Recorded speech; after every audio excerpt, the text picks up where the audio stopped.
Welcome back to my another new blog. তো last ব্লগে দেখতে পেয়েছিলাম আমি এরকম একটা কুমড়োর ঘ্যাট রান্না করেছিলাম চিংড়ি টিংড়ি দিয়ে। আসলে যেহেতু হাতে অনেক কম সময় ছিল সেই জন্য আলু আর কুমড়োটাকে আগে থেকেই আমি সেদ্ধ করে নিয়েছিলাম, যাতে আমার তরকারিটা ফুটতে অনেকটা কমই টাইম লাগে।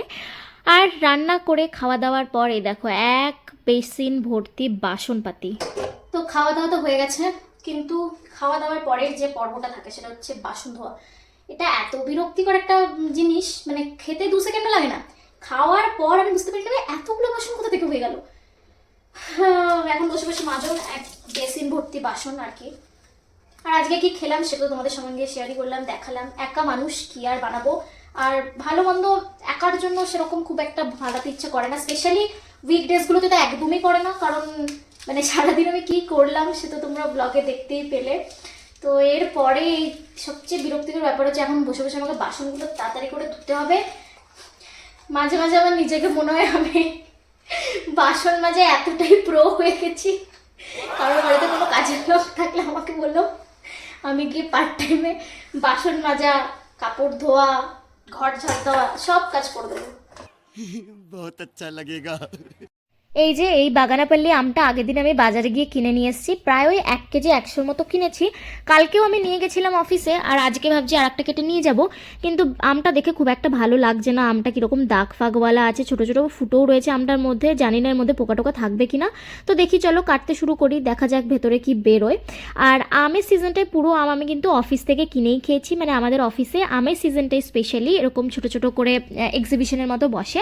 তো সেখানে কিন্তু প্রচুর রকমের আম, দশেরা, মল্লিকা, আলফানসো, তারপরে বাগানাপল্লী, এই ধরনের আম ওখানে বিক্রি হয়। আর আমি প্রচুর আম কিনে খেয়েছি এবার।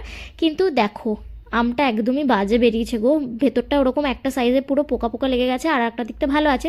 তো চলো যে দিকটা ভালো আছে সেদিকটাই কেটে নিই। তো হ্যাঁ, যেটা বলছিলাম আমের সিজনটায় পুরো আমি অফিস থেকেই আম কিনে খেয়েছি, কিন্তু যেটা সমস্যা হচ্ছে সেটা এখানে না লিচু পাওয়া যায় না। আমি ধারে কাছে রাস্তায় যতগুলো ফলের দোকান থাকে বা কিছু, আমি কোথাও কিন্তু লিচু দেখতে পাই না।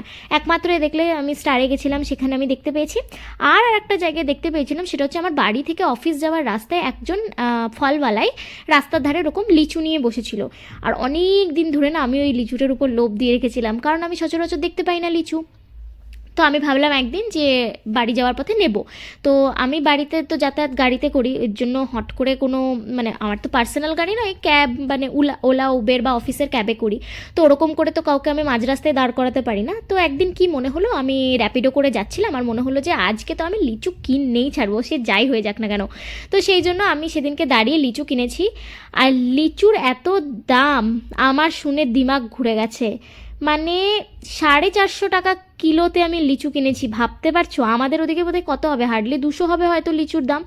এদিকে যে এত দাম লিচুর আমি সত্যিই জানি না। আর আমার সেদিনকে লিচু খেয়ে যা রিগ্রেট হচ্ছিল বাপরে। তো এখন বাজে ওই 10:30 বা 10:30, 10:35 এরকম। আর এতক্ষণে আমার সব কাজকর্ম শেষ হয়েছে।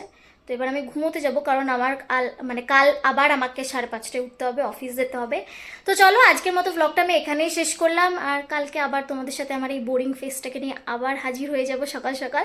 তো সবাই খুব ভালো থেকো, good night, bye bye. The next day. তো এখন বাজছে 5:30, আর বাইরেটায় এখনও অন্ধকার অন্ধকার হালকা রয়েছে, পুরো এখনও আলো বেরোয়নি, আর ঠান্ডা ঠান্ডা হাওয়া দিচ্ছে একদমই। বাইরে কিন্তু আর ওই 15-20 মিনিটের মধ্যেই কিন্তু আলো বেরিয়ে যাবে। আর দেখো কালকে রাত্রের জামা কাপড় কিন্তু আমি নিয়ে যেতেই ভুলে গেছিলাম। তো চলো এখন নিয়ে যাই এগুলোকে। আর এখন আমি চলে এসেছি রান্নাঘরে। আর তোমরা জানোই আমি সকালবেলা খালি পেটে কিন্তু কাঁচা হলুদ খাই। তো চলো এখানে একটুখানি হলুদ কেটে নিই, আর অল্প করে ছাড়িয়ে তারপরে খেয়ে নিই। তো ভালো করে ফ্রেশ হয়ে এখন দেখো আমি রেডি হতে শুরু করে দিয়েছি, কারণ আমার হাতে আর বেশি সময় নেই। আর অফিস থেকে ক্যাবে এলে সেটা বেশিক্ষণ দাঁড়িয়েও থাকে না, নো শো করে ওটা চলেও যায়।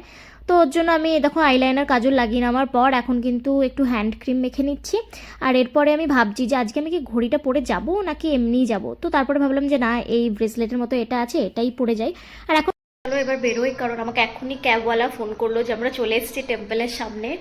তো আমিও রেডি হয়ে গেছি, জুতো পরে এবার তালা লাগিয়ে পালাই, চলো। A few moments later.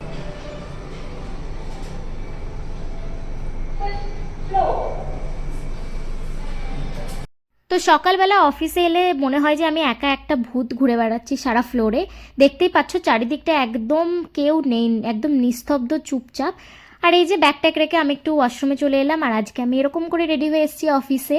আর চলো এখন যেতে যেতে না একটুখানি কফি নিয়ে নিই। তো এখানে আমি ব্ল্যাক কফি নিয়ে নিচ্ছিলাম, আর এরপরে গিয়ে খাবো, কারণ অনেকটা সকালে উঠেছি, এবার খিদে পেয়ে যাচ্ছে।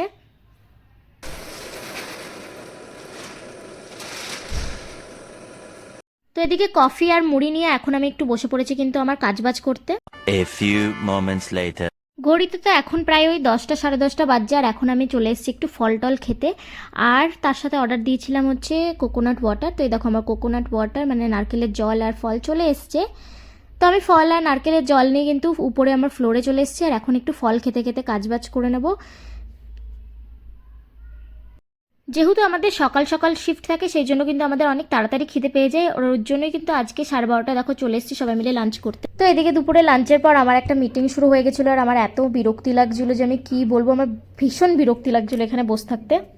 আর ফাইনালি আমার লগ আউট হয়ে গেছে। বাপরে, এই লগ আউটের টাইমটা যে আমি কতক্ষণ ধরে গুনতে থাকি যে তোমাদের কি বলবো। তো চলো আজকের মতো ব্লগটা আমি এখানেই শেষ করলাম, আবারও দেখা হচ্ছে একটা নতুন ব্লগে।